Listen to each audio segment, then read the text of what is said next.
네, 구약 1권 5가 레슨 1 희생제사의 세 가지 역할 함께 살펴봅니다.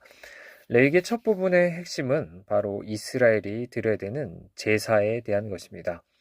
이 제사를 지내는 다양한 방법이 이제 레위기 1장에서 7장에 자세히 나오게 되고요. 보통 이제 5가지로 나뉘게 되는데요. 자, 구약 성경의 제사는 이 기본적으로 이제 3가지 역할을 하게 됐습니다. 그리고 이 각각의 역할은 다 왕이신 하나님과 그 백성의 관계와 깊은 관련이 있기 마련인데요. 자, 자세히 우리가 함께 살펴보도록 하겠습니다. 자, 첫 번째 제사의 역할은 속죄입니다. 죄로 인해서 하나님과 우리와의 맺었던 그 언약 관계가 깨졌을 때 다시 우리가 하나님 앞에 나아가게 하는, 그래서 하나님의 임재 안에 거하게 하는 그 방법을 알려주는 게 바로 이 제사입니다. 자, 언약을 깨뜨린 사람은요, 이 대속물, 그러니까 대신해서 이제 죽고 그래서 이제 죄를 사하게 만드는 어떤 그런 제물이겠죠. 대속물을 바침으로 말미암아 하나님 앞에서 서도 정말 그 앞에서 죽음을 면할 수 있게 하게 됩니다. 이를 통해서 이제 죄의 문제가 완전히 해결되는 거죠. 죄를 덮거나 나중에 신약에서는 이 예수 그리스도의 피를 통해서 완전히 없애는, 그렇게 해서 이제 죄가 씻겨지고 용서받는 그런 제사를 드리게 됩니다. 그래서 죄를 지은 사람은 본래 하나의 정하신 율법 그리고 그분의 거룩한 성품과 그 공의에 따라서 사실은 죽어야 마땅합니다. 그렇지만 이런 희생 제사를 통해서 자신의 죄가 씻겨지게 되고 정결하게 되고 그래서 하나님 앞에 다시 나갈 수 있게 됩니다. 여기에 이제 초점을 둔 제사가 바로 이제 번제라고 할 수 있고 또 나중에 나오는 속죄제까지도 우리 함께 생각을 해볼 수 있습니다. 자, 이것은 나중에 이제 번제에는요, 사실 이제 헌신에 대한 의미도 들어갑니다. 그래서 함께 예수 그리스도께서 날 위해서 죽으셨을 뿐 아니라 나도 그분과 함께 죽었다. 그분께 내 자신 드리는 것, 이런 의미까지 포함되고요. 우리의 예배에 있어서는 이제 성찬과 함께 우리 자신이 하나님 앞에 드리는 것과 연결이 된다라고 말할 수 있습니다. 자, 제사의 두 번째 역할은 예물입니다.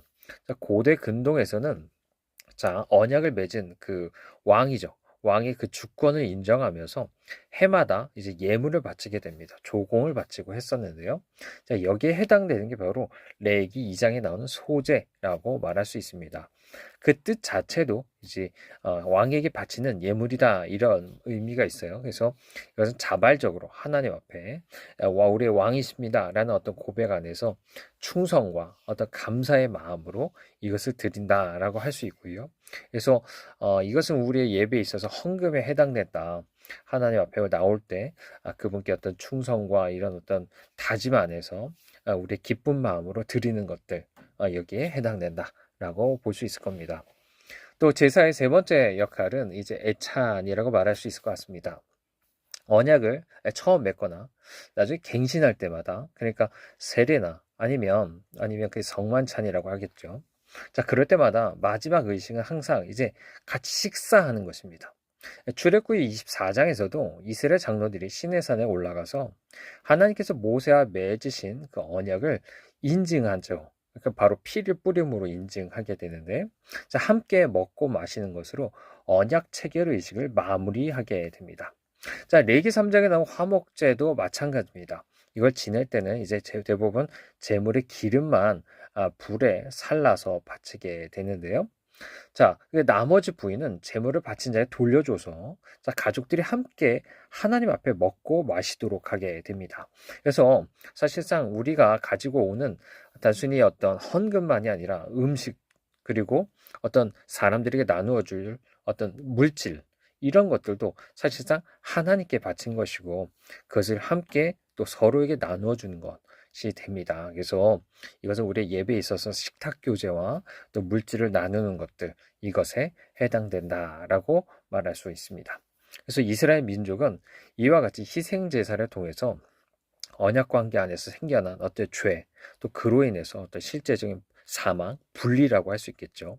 이런 것들이 치유가 되고 언약 관계 안에 따라서 의무적으로 의무를 이행하는 것, 사실은 자발적으로 행하는 것임에도 불구하고 마땅히 하나님 앞에 바쳐야 될 걸 바치는 것을 하겠죠. 그리고 언약 관계로 인한 어떤 하나님과의 어떤 화평, 그죠? 더 이상 어떤 원수 관계가 아니라 화평하고 더 친밀함을 누리는 것들, 이 모든 것이 이제 제사와 관련된 것이다라고 말할 수 있습니다. 레슨 두 번째, 율법과 은혜의 중보자입니다. 자, 다음으로 우리가 레위기에서 주목해야 될 것은 하나님께서 거룩하게 세우신 이제 제사장에 대한 것입니다. 자, 물론 우리가 앞에서 살펴봤었던 것처럼 이미 하나님께 가까우면 가까울수록 더욱더 거룩함이 요구가 되고 또 실제 그렇게 또 주님께서 거룩하게 세우시는 것들을 우리는 보게 됩니다. 자, 아무나 이스라엘의 제사장이 될 수는 없었죠. 그래서 아론의 후손만이 그것이 가능했었고요. 자, 물론 예수 그리스도께서는 아론의 후손이 아닌 멜기세덱의 반차를 따른 제사장이었다라는 것을 우리는 또 기억을 할 수 있습니다. 자, 그렇다면 제사장의 역할은 무엇일까요? 상당히 좀 많습니다. 첫 번째는 우림과 둠밈이라는 것을 통해서 하나님의 뜻을 분별하는 것입니다. 대제사장의 판결 흉패 안에 있었던 것인데요. 이것을 통해서 쉽게 말하면 어떤 시비를 가릴 때 그것을 통해서 어떤 것을 뽑냐에 따라 하나님의 뜻을 이제 분별하게 됩니다. 마치 그래서 선지자만이 아니라 제사장도 이렇게 하나님의 뜻을 이제 분별하고 또 그것들을 이제 전달하는 그런 역할도 했었다라고 말할 수 있습니다. 또 중요한 것 중에 하나는 뭐냐면 하나님의 율법에 대해서 가르치는 겁니다. 이미 언약을 맺었죠. 언약을 맺은 사람들, 또 계속적으로 세대를 따라서 새롭게 나온 사람들에게 언약을 갱신하면서 그들의 계속 율법을 또 선포하고 가르치는 것들, 또 그래서 또 그에 따라서 사람들에 대해서 판결하는 것들에 대해서 이제 중요한 역할을 감당합니다. 그 율법을 범하는 것에 대한 어떤 것을 이야기하는 것이죠. 그래서 만약에 이제 제사장들이 이 역할을 잘 감당하지 못한다면 이스라엘 백성들은 사실상 율법을 잘 모르고 또 그렇게 행할 수 없겠죠. 그래서 실제 언약 백성으로서 살아가기 어려울 겁니다. 그래서 상당히 이 제사장의 역할이 중요했다라고 볼 수 있습니다. 또 한 가지는 여러 가지 하나님께서 이제 맡겨주신 것 중에 하나는 또 성막과 또 그 안에는 기물들이 있죠. 또 분향단, 진설병, 등잔대, 또 뜰에 있는 어떤 제단, 그리고 이런 것들을 주님께서 관리하게 하셨다라고 볼 수 있습니다. 그래서 끊임없이 번제단에 이제 계속 이제 불이 타오르게 하셨죠. 그리고 등잔대에 불이 비쳐야 되고요. 빛이 비쳐야 되고 진설병엔 떡이 있어야 되고. 그죠? 그리고 나 분향해서 향이 올라가야 되는 것들, 이런 것들을 계속 관리했다라고 볼 수 있습니다. 그래서 이 제사장은 끊임없이 성령의 어떤 조명하심 안에서 계속 생명의 양식으로서 말씀을 계속 먹고 또 하나님께 기도하며 하나님 섬기는 역할을 계속 한다. 이런 어떤 부분이 상당히 중요점이 있습니다. 또 한 가지 중요한 것은 이제 재물을 점검하는 겁니다. 백성들이 제사를 드리기 위해서 가지고 오는 재물들을 이제 흠이 없는지 이런 것들을 점검을 하는 것이죠. 그리고 그 재물을 실제 제사를 드릴 때 있어서 그 재물에 대해서 피를 뿌리고 또 그것을 태우고 이런 역할을 이제 감당하게 됩니다. 실제 어떤 재물을 죽이거나 하는 이런 각을 뜨고 하는 것은 실제 그 제사를 바치는 사람이 하게 되는 거고요. 이제 그런 것들을 도모아서 실제 제사가 이루어지게 한다라고 말할 수 있을 것입니다. 그리고 마지막으로 함께 볼 수 있는 것 중에 하나는 할례를 베푸는 겁니다. 그래서 하나님의 백성으로 인치는 이 할례를 이제 베푸는 것, 이런 역할도 감당하게 됩니다. 자, 제사에 대한 건 우리가 나중에 이미 살펴봤긴 했지만요. 이제 율법을 어겼을 때 다시 한번 이 제사장을 통해서 그것이 회복되고 또 그들이 하나님 앞에서 그 언약을 따라서 하나님 앞에 나가게 하는 것들이 있습니다. 그래서 이 제사장의 역할은 상당히 언약 안에서 중요하다라고 볼 수가 있는 것이죠. 자, 여호와께서도 이제 아론에게 이런 말씀하셨습니다. 레위기 10장 10절에서 11절에 보면 너희는 나 주가 모세를 시켜 말한 모든 규례를 이스라엘 자손에게 가르쳐야 할 사람이다 라고 말하면서 특별히 정결 규례를 강조하는 모습을 우리는 보게 됩니다.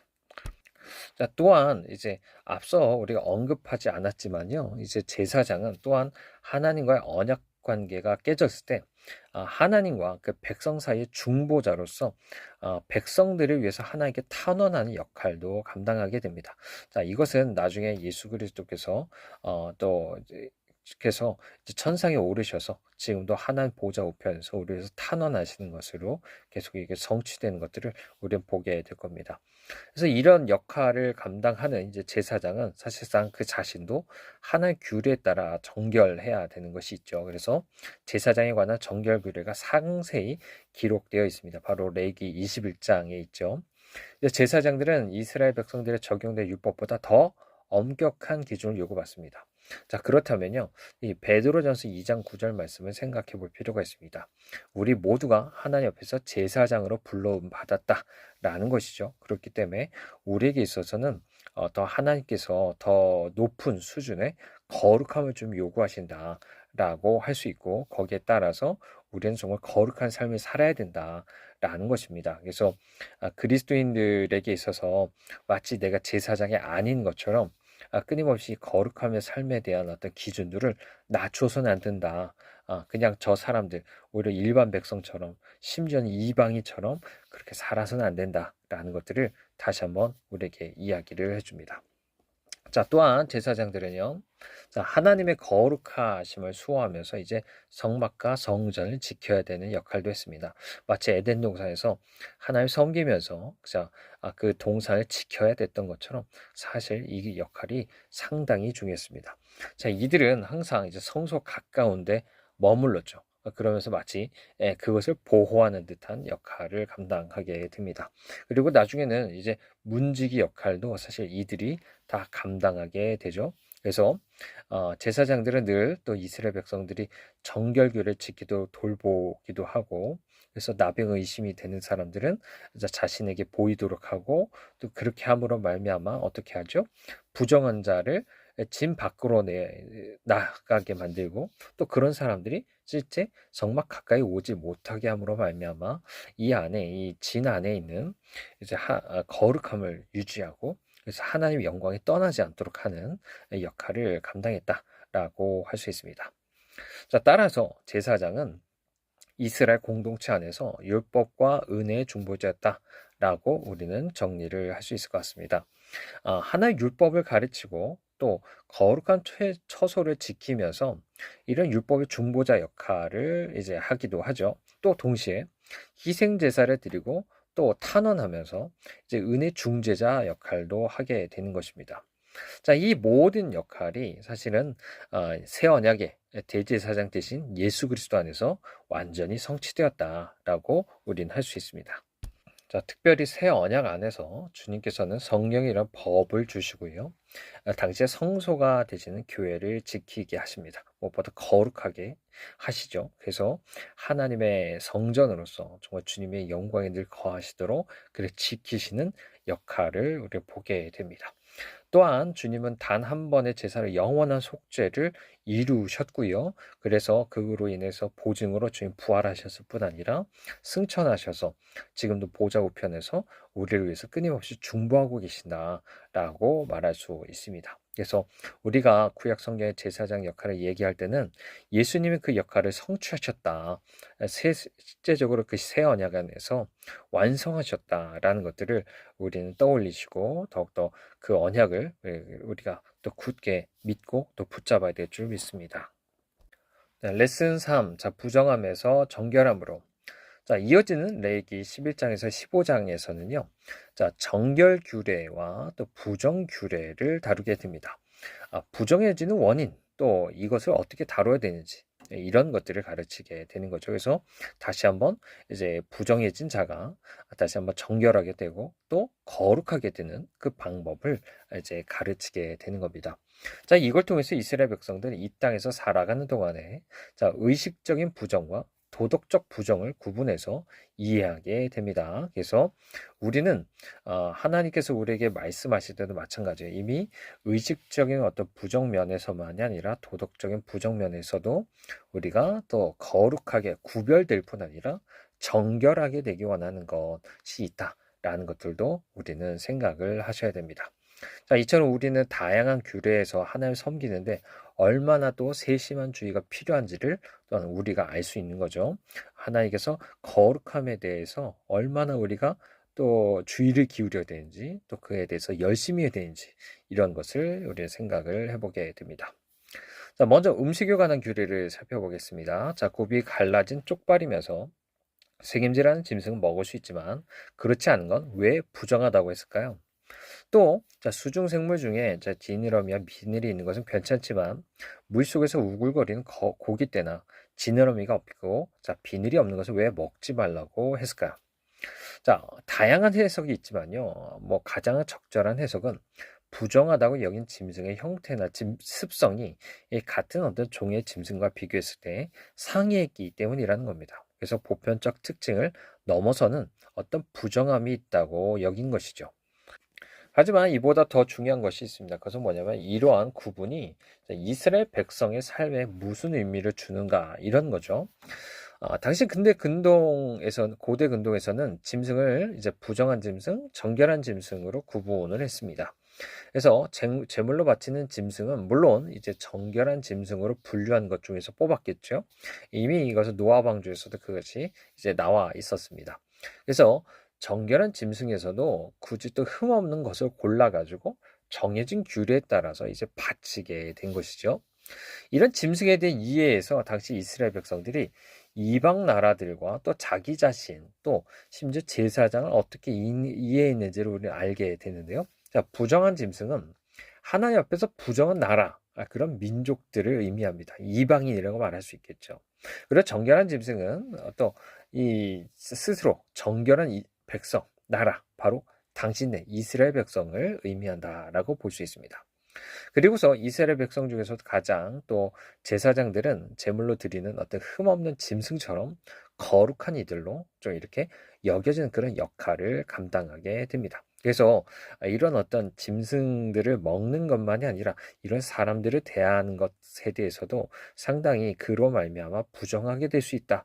이런 어떤 것을 가지고 또 혐오하기도 했었던 것을 우리는 계속 보게 됩니다. 그런데요. 하지만 예수님께서 이 땅에 오셔서 이스라엘 새롭게 정의하시게 됩니다. 새로운 하나님의 백성들을 주님께서 새로 만드시죠. 그래서 구약시대 이런 이해는 완전히 바뀌게 됩니다.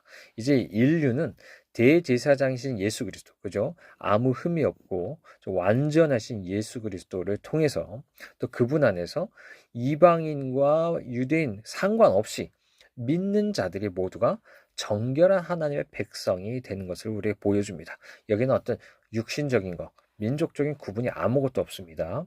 계속적으로 우리가 이미 앞서 살펴본 것처럼 육신적인 것을 기준으로 서로를 멀리하거나 이런 어떤 것들을 다 하나님께서 예수 그리스도를 통해서 그 모든 담을 허셨다.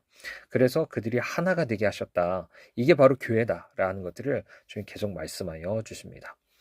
베드로가 본 환상, 또 베드로가 부정하다고 여겼던 짐승들을 하나님께서 잡아먹으라고 말씀하신 그 장면은 바로 이런 유대인과 이방인의 구별이 완전히 사라졌음을 단적으로 보여주고 있는 겁니다. 그저 믿지 않는 자가 여전히 부정한 자다라는 것들을 우리에게 말해주고 있는 거죠. 자, 그러므로 우리 시각이 또 그만큼 바뀌어야 된다라고 할 수가 있습니다. 또 체액에 관한 규례는요, 의도했든 아니든 생명과 관련한 내용을 이제 다루게 되는 것들을 보게 됩니다. 자, 이를테면 정액이나 피 같은 것들인데요. 피를 흘린다고 무조건 부정해지는 것만은 아닙니다. 생육하고 번성하는 일과 관련해서 흘리는 체액만이 부정 규례에 이제 해당되게 되죠. 그래서 이런 체액을 배출한 사람은 하나님의 임재 앞에서 나아갈 수 없게 됩니다. 그래서 정해진 규례에 따라 정결해진 후에야 하나님 앞에 나아갈 수 있게 되죠. 자, 이것만이 아니라 기타 어떤 죽은 시체들에 대해서도 마찬가지고요. 이런 것들을 부정하게 여기는 것 중에 하나는 뭐냐면 본래 몸에 있어야 되는 것 중에서 이것들이 빠져나왔을 때 이런 것들 상당히 부정하게 여기는 것들이 있다라는 것들을 우리 생각을 해볼 수 있습니다. 위생적으로도 우리가 부정하게 여기는 것들이 있지 않습니까? 예를 들어 침이라든지 그죠, 피, 정액 이런 것들 또 이제 몸 죽음이라는 것도 본래 영혼이 빠져나간다라고 생각하기 때문에 이런 것들을 부정하게 여겼다라는 것들을 우리는 생각을 해볼 수 있고요. 상당히 이것들이 또 위생적으로도 상당히 도움되는 부분은 또 일면 좀 있다라는 것들도 우리가 말씀드릴 수 있을 것 같습니다. 자, 피부병이나 옷과 집에 퍼지는 곰팡이 관련 규례는 이해하기 다소 복잡한 게 있습니다. 감염된 것이 퍼졌는지 또 한 자리에 머물렀는지가 중요했는데요. 다만 이제 퍼지지 않는다고 해도 자, 생김새만으로도 이미 위험한 피부병이라면 부정하다고 여기게 됩니다. 자, 이런 어떤 부정 규례는 사실 다른 것들을 부정하게 만드는 그렇게 점점 더 퍼져가는 죄의 본질에 대해서 우리가 잘 보여줍니다. 그래서 죄는 본래 이제 주변에 쉽게 퍼지게 되죠. 전입격을 이제 타락시키게 되죠. 또 피부병처럼 죄도 죽음을 불러일으키게 됩니다. 그래서 또 심지어 피부병으로 부정해진 사람은 언약 공동체 안에서 머무를 수 없게 되고 쫓겨나게 됩니다. 하나님께 나갈 수도 없게 되고요. 마찬가지입니다. 우리가 하나님 앞에 죄를 지은 사람은 하나님으로부터 멀리 떠날 뿐 아니라 사람들로부터 실제 이제 그 공동체에 머물지 못해서 그렇게 어떤 사망을 경험하게 되는 것들을 우리는 보게 됩니다. 그래서 이런 종류의 부정함들은 사실상 질병에 걸린 사람에게 직접 영향을 주는 것만이 아니라 그 부정함이 성막도 부정하게 만들어서 하나님이 검게 그 안에 거하시게 되는 것에 대해서 영향을 끼치는 거죠. 그래서 여호와께서 그 가운데 계시려면 항상 다시 정결하게 해야 되는 것들이 따라야 됐습니다. 그래서 이처럼 다양한 규례의 목적들은 뭐냐면 우리를 얽어매려고 하는 것이 아닙니다. 뭐 이건 먹으면 되고 이건 먹으면 안 되고 또 어떤 성과 관련해서도 이렇게 해서는 되고 안 되고 다 여러 가지 우리에게서 정죄를 주고 부담을 주고 힘들게 하려고 하는 것이 아니라 우리가 정결하게 되어서 정말 하나님의 임재를 누리게 하기 위함이다라는 것들을 우리는 기억하시길 바랍니다. 레슨 4. 대속죄가 예수 그리스도. 앞서 살펴본 정결 규례와 부정 규례들은요, 해마다 지키는 정결의식 절기와 또 연관이 되어 있습니다. 그 절기가 바로 대속죄일입니다. 레위기 16장에서 이제 자세하게 설명이 되는데요. 보통 용키프루라고 부르게 되죠. 그리고 나서 이 날은 이제 피난처 축제라는 표현이 상당히 이제 원어에 가깝다라고 볼 수 있습니다. 피난처 축제는 보통 세 가지 축제로 이루어집니다. 그래서 7월 1일이 지키는 나팔절, 또 10일에 지키는 대속죄일, 그리고 15일부터 일주일 동안 지키는 초막절, 이 세 가지입니다. 그래서 이것은 가을 절기에 해당되고 보통 재림과 관련되어 있다라고 우리는 보게 되는데요. 자, 그래서 우리는 이것을 통해서 예수 그리스도께서 마지막에 이제 이스라엘 백성들도 정결하게 하실 것이다 라는 것들을 우리는 내다보게 만듭니다. 이게 바로 스가랴 13장 1절에서도 나오는 이야기죠. 자, 어쨌든 피난처 축제의 시작을 알리는 나팔절에는요, 하루 동안 어떤 노동도 하지 않고 안식하면서 거룩한 모임을 하며 희생제사를 하나님께 드리게 됩니다. 또 나팔을 크게 불며 이날을 기념했죠. 자, 이것은 하나님 왕 되심을 인정하고 하나님이 우리를 통치하신다, 이런 것들을 이제 표현하는 시간이었습니다. 이 시간은요, 보통 이제 세속적인 어떤 새해 시작, 어떤 우리로 말하면 신정과 같은 날이다라고 말할 수 있고요. 자, 느헤미야 8장 말씀처럼 하나님 왕 되심을 다시 한번 인정하면서 하나님의 율법 아래 그 자신의 통치를 받아들이는 거죠. 그래서 내가 그 안에서 하나님의 말씀을 듣지 않고 거부한 것들에 대해서 이제 회개하며 대속죄를 조금 준비하게 되는 것들, 이게 바로 나팔절이다라고 말할 수 있을 것 같습니다. 네, 그리고 나서 이제 9일에 걸쳐 금식하고 또 이렇게 슬퍼하는 어떤 시간들을 보내게 되는데요. 대속죄일에는 실제 이스라엘 백성들의 죄를 정결하게 하는 의식을 거행하게 됩니다. 자, 이것은 이제 국가적으로 정말 이것이 이루어지는 문제고요. 그래서 또 이 날은 보통 이제 모세가 두 번째 돌판을 받아 내려와서 이때 이를 정결하게 하고 용서하는 어떤 일들을 행하는 때다라고 보통 말해주고 있습니다. 자, 이 의식은요, 대제사장이 백성을 대표해서 치르게 됩니다. 먼저 그래서 대제사장이 가장 먼저 몸을 깨끗이 씻고서 또 그래서 화려한 제사장 옷 대신에 하얀 세마포로 된 어떤 종의 옷을 입습니다. 그리고 숫송아지를 잡아서 자신을 위해서 속죄제를 드리고요. 향가를 숯불에 태워서 그 연기로 언약궤 위에 속죄소를 가려서 자기가 죽지 않도록 이제 보호하게 됩니다. 또한 속죄제물의 피를 속죄소 동쪽과 앞에 뿌리게 되죠. 그렇게 함으로 말미암아 먼저 자신의 죄를 씻게 됩니다. 물론 예수 그리스도께서는요, 이미 당신이 죄가 없으시기 때문에 당신을 위한 어떤 이런 속죄는 필요 없으셨던 분이다 라고 할 수 있겠죠. 자, 그 다음에 이제 대제사장은 이제 언약 백성을 정결하게 하는 속죄제를 위해서 염소를 바치게 됩니다. 그러고는 자, 함께 준비해둔 살아있는 염소 머리 위에다가 두 손을 얹고 이스라엘 자손의 모든 죄를 다 아뢰입니다. 그래서 자, 이렇게 함으로 인해서 이 염소의 죄가 전가가 되는 거죠. 그리고 그 모든 죄를 자, 염소 머리에 씌워서 미리 정한 사람에 맡겨서 그걸 광야로 내보내게 됩니다. 그러니까 그렇게 염소는요, 이스라엘 죄를 짊어지고서 아주 멀리 떨어진 곳으로 갑니다. 저 이스라엘 백성들이 더 이상 볼 수 없는 곳으로 이제 가게 되고 시야에서 사라지게 되죠. 자, 그리고 나서 순양 두 마리를 번제로 드립니다. 하나는 자기 자신을 위해, 또 다른 하나는 백성을 위해 바칩니다. 이때 속죄 제물로 바쳤던 짐승의 기름도 함께 불사르게 되는데요. 자, 이 모든 걸 마치면 속죄제로 바쳤던 숫송아지와 염소의 고기를 회막 밖으로 가지고 나와서 그것을 태우게 됩니다. 이것을 영문 밖에서 한다라고 볼 수 있겠죠. 자, 우리는 이런 대속죄일의 의식을 통해서 속죄 과정의 이중적 측면을 발견하게 됩니다. 자, 먼저는 속죄 제물의 대속적 죽음을 통해서는 죄가 씻기고 성막이 정결해진다는 거죠. 제사장이 죄를 먼저 속하고요. 그 다음에 백성의 죄를 속합니다. 1년에 단 하루 속죄일에 바로 대제사장의 그 피를 가지고 들어감으로 말미암아 그렇게 일을 행하게 됩니다. 또 다른 한편에서 속죄 염소를 광야로 내보내서 먼 곳으로 놓아주는 거죠.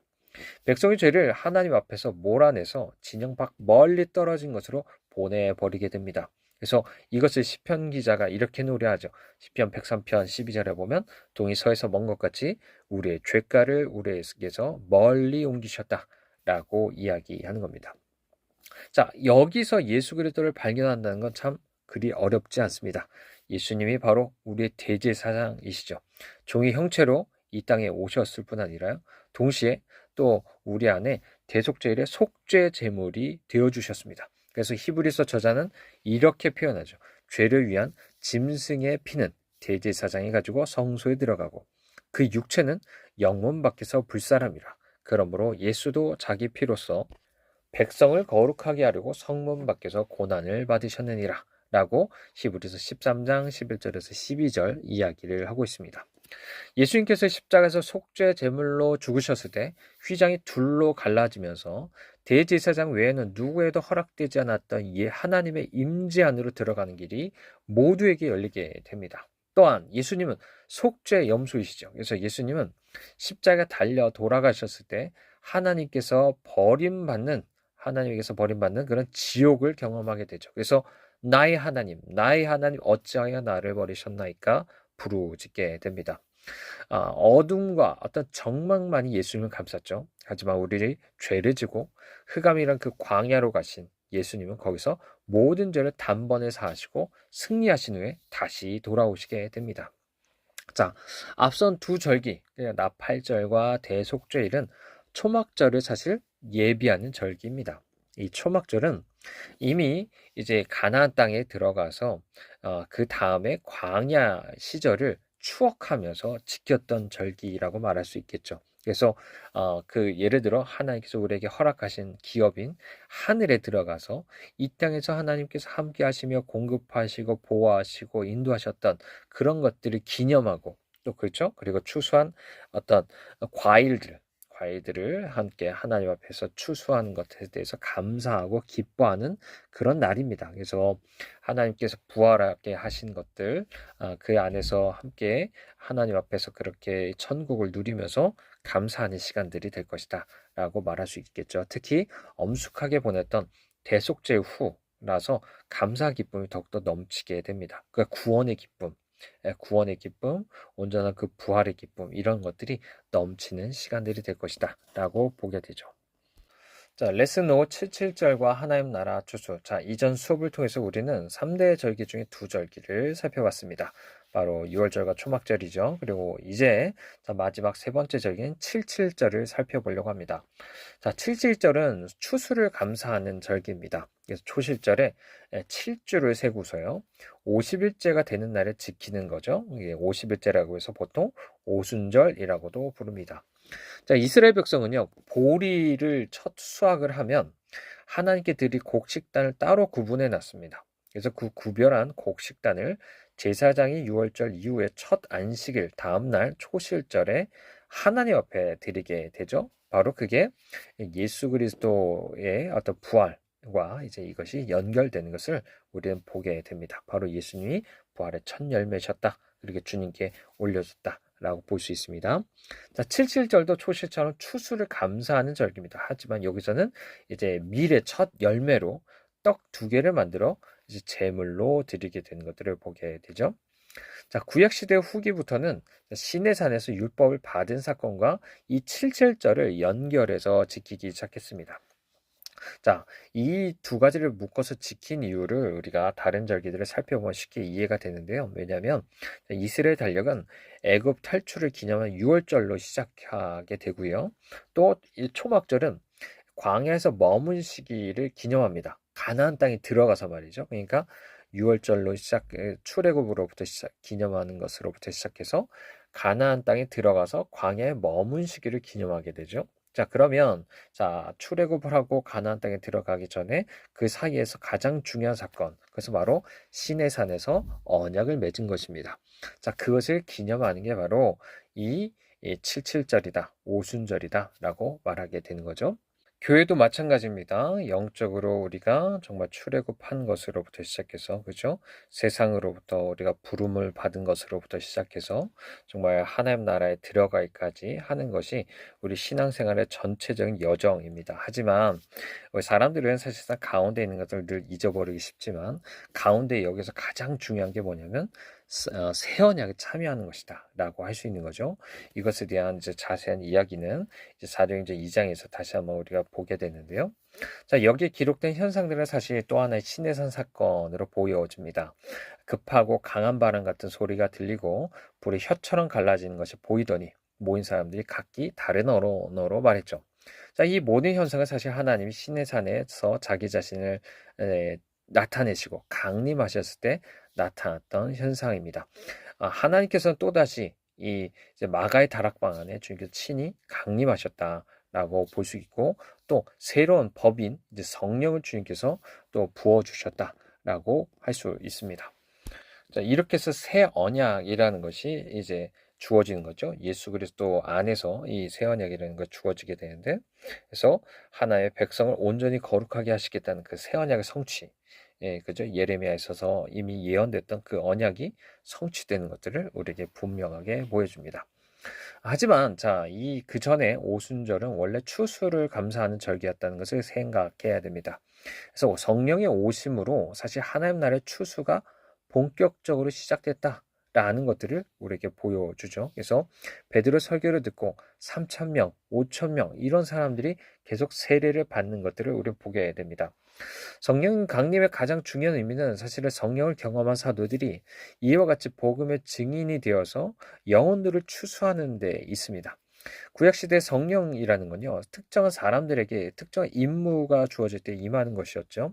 하지만 신약 시대에서는 모든 믿는 자에게 주께서 성령이 임하셔서 예수 그리스도 증인되게 하십니다. 그래서 정말 하나님 나라에 정말 많은 그 추수, 그것을 이루게 하시는 것들이 바로 지금의 때다라고 말할 수 있는 것이죠. 그래서 우리가 잊지 말아야 될 또 한 가지 사실은 뭐냐면 예수 그리스도께서 죽은 자 가운데서 다시 살아나서 잠자는 자들의 첫 열매가 되셨다는 겁니다. 실제 예수님은요, 6월절 후 첫 안식일에 다시 살아나셨죠. 그래서 부활의 첫 열매가 되셨고요. 그리고 50일이 지난 오순절에 하나님 나라의 추수를 알리는 성령의 법을 이제 받아서 내려주시게 됩니다. 근데 추수의 시작과 완성과 확실히 연결이 되지만 시간상으로 서로 떨어져 있죠. 이와 같이 자, 그리스도의 부활도 마지막 추수를 예고하는 확실한 징표이지만, 자, 그리스도의 부활과 그 백성들의 부활 사이 상당히 시차가 존재한다라는 것들도 우리에게 보여줍니다. 그리고 그리스도의 부활과 승천과 함께 하나님 나라는 이미 시작됐다. 그리고 마지막 추수 때까지 이 추수한 일이 이제 계속될 것이다 라고 말할 수 있겠죠. 그것은 바로 예수님이 다시 오셔서 우리가 함께 부활하는 그날을 이렇게 말할 겁니다. 그래서 모두가 우리가 함께 정말 하나님 나라에 정말 그런 곡식으로서 들어가는 그런 날이다라고